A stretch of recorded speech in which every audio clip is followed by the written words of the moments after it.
Good day, grade 12 learners. I am your teacher, Gerald K. Binavalta. Welcome to another episode of Senior High Tech TV. How's your day? I hope you are now ready to unleash your creative writing juices with our new lesson for today. Last time, we had discussed about the steps in writing a poem. What are these three major steps? That's right. We have three general steps in writing a poem. First is starting the poem or the pre-writing stage. In here, we pick a specific theme or idea, we brainstorm for ideas, we choose a poetic form, and we read samples of poetry. The next step is writing the poem. In here, we use concrete imagery, include literary devices, and write for the ear. The last step is polishing the poem. Under this step, we read the poem aloud, we get feedback from others, and we revise the poem if necessary. Great job! It seems like you are now familiar with the steps in writing a poem. I hope that the following steps will help you make writing poems a lot easier. Today, we will move on with another genre of creative writing, which is fiction. But before that, here are our lesson objectives. At the end of the lesson, you are expected to define fiction, identify the different elements of fiction, and complete a story diagram identifying the different elements of fiction in a story. But before we move on to our next topic, let's have an activity entitled Fact or Fiction. In this activity, I will be showing you a series of pictures. You are to identify if the photos are real or fake. Just write fact if you think it's real and fiction if fake. Are you ready? Let's begin. Is it fact or fiction? That's right. This is fiction. This picture is edited or fake. This bear in the photo is actually captured in a stock photo that can be found online. How about the next picture? Is it fact or fiction? Very good! Again, this is fiction. These lenticular clouds are edited to make it look better. Here is the original photo. How about the next one? Is this fact or fiction? Good job! The answer is fact. It may look fake, but it's actually real. It is a cruise ship that's so big that it looks it's cruising on land. How about the next one? That's right! It's fiction. This is just an edited photo of a bear chasing a cyclist. Here's the original photo. How about the last photo? Is this fact or fiction? Great job! This is fact. Pretty cool, right? How many items did you get right? If you got a perfect score, great job! Seems like you can identify real from fake ones. That skill is very important, especially when scrolling on your social media. Actually, if you already know how to identify fictional events, we are halfway done with our lesson for today. Because our topic this episode is all about fiction. But what is fiction? Fiction is make-believe invented stories. They may be short stories, fables, vignettes, plays, novellas, or novels. Although writers may base a character on people they have met in real life, the characters and the experiences that the character faces in the story are not real. To check if you can identify fictional stories, I'll be showing you sample literatures and just tell me if it's fiction or non-fiction. Are you ready? Let's begin. Harry Potter. Fiction or non-fiction? That's right. This is fiction. How about biography of Jose Rizal? Fiction or non-fiction? Great job! This is non-fiction. How about the Hunger Games book trilogy? Fiction or non-fiction? Very good. This is fiction. How about Book of Philippine History? Fiction or non-fiction? Very good. This is non-fiction. Lastly, The Fable of the Monkey and the Turtle. Fiction or non-fiction? Very good. This is fiction. Seems like you can now identify fiction from non-fiction stories. Fiction has various elements. Today, we will discuss the basic elements of fiction, namely character, setting, plot, point of view, conflict, and theme. Please open your modules for the examples of each element. Let's discuss them one by one. The first element is character. Characters refer to the persons, animals, plants, inanimate objects such as robots, natural and supernatural beings that possess life and give life to the story.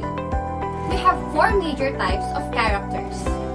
First, we have the protagonist. This is the character around whom the story revolves. He or she is traditionally an outstanding character with good traits.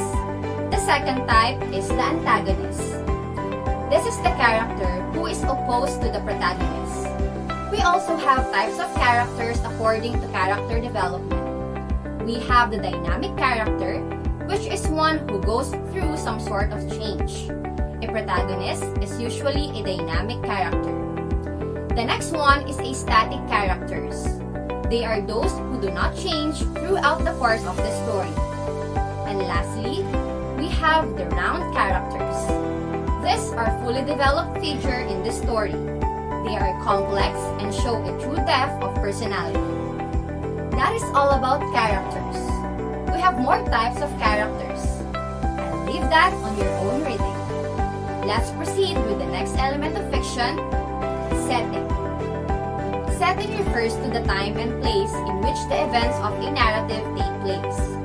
It includes not only the physical environment in which the character interacts, but also the cultural, sociological, political, religious, among other settings. Setting can function as the main force that the characters encounter, such as a tornado or flood, or setting can play a minor role, such as setting the mood. Oftentimes, the setting can reveal something about the main character as he or she functions in the place and time period. Settings can be categorized into two: the locale, or the place where the story takes place, and the time, or when the story takes place. The next element of fiction is plot. What is plot? Plot is the series or arrangement of events or actions that comprise a story. There are 5 elements or parts of a plot. First, we have the exposition. Exposition is an introduction to the characters, time, and the problem. At the point where the exposition moves into the rising action, a problem, sometimes called an inciting incident, occurs for the main characters to handle or solve. This creates the beginning of the story. The next part is the rising action. This is the event that reveals the conflict. This is where the tension rises. The next part of plot is the climax. This is the greatest moment of tension when everything is critical, with emotion and interest peak. The fourth part is the falling action. This is the event when things start to wind down. All the tension is actively being resolved. And lastly, we have the resolution or denouement. This is when the conflicts are resolved and the story concludes. Those are the 5 elements of plot. Let us now proceed with the next element of fiction, point of view. Point of view refers to the angle of narration. It indicates who is the narrator and how the narration is done. We have 4 types of point of view. The first one is the first person point of view. In here, the narrator presents the point of view of only one character's consciousness which limits the narrative to what the first-person narrator knows, experiences, infers, or can find out by talking to other characters. The next one is the omniscient third-person point of view. Under this type, the narrator is all-knowing and takes the reader inside the character's thoughts, feelings, and motives, as well as shows what the characters say and do. The third type is the limited omniscient third-person point of view. In here, the narrator takes the reader inside one, at most very few characters, but neither the reader nor the characters has access to the inner lives of any of the characters in the story. And lastly, we have the objective third-person point of view, where the narrator does not see into the mind of any character, rather he or she reports the actions and dialogues without telling the reader directly what the characters feel or think. Those are the 4 types of point of view. Let's now proceed with the next element of fiction, the conflict. Conflict is the struggle between two entities. In story writing, the main character, also known as the protagonist, encounters a conflict with the antagonist, which is an adversary. The conflict may be external or internal. Under the external conflict, we have the man versus man. This is a battle between two individuals. Man versus society. A battle between a person and a group of people. Man versus environment. A battle between a person and natural calamities. And man versus God, or a battle between a person and a supernatural being. We also have internal conflict, or the man versus himself. This is a battle between a person and his thoughts, feelings, and personal decisions. The last element of fiction is theme. The theme is the idea or concept of the author. This is referred to as the message of the story. The theme or the message we derive from a fictional story may differ according to our interpretations. Those are the elements of fiction. Can you enumerate the 6? We have the character, setting, plot, point of view, conflict, and theme. But to test if you can define and identify the elements of fiction, let's have this activity. I will be showing you the definition and just identify which element of fiction is described. Are you ready? Let's begin. This refers to the time and place in which the events of a narrative take place. Very good. The answer is setting. How about this one?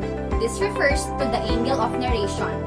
It indicates who is the narrator and how the narration is done. Great job! It's point of view. The next one. This is the highest point of the story during which the readers know how the conflict will be resolved. That's right.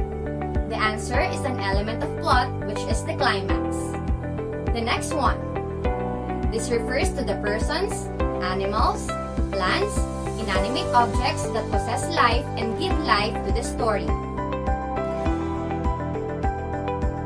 Very good. It's character. And the last one.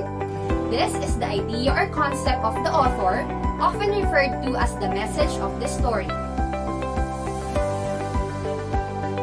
Good job! The answer is theme. Seems like you are now familiar with the elements of fiction. But to further test your understanding, let's have our final activity. Complete the story diagram by filling out the elements of fiction required. Choose your own fictional story. May it be a short story, novel, or novellas. You may take a screenshot of the diagram for reference, or you may pause this video to accomplish this task. Very good, grade 12 learners! You are now a step ahead in your creative writing journey. Next time, we will dig deeper in understanding fiction and discuss the techniques in writing fiction. Again, this is your teacher, Gerald K. Navalta. See you on the next episode. Bye!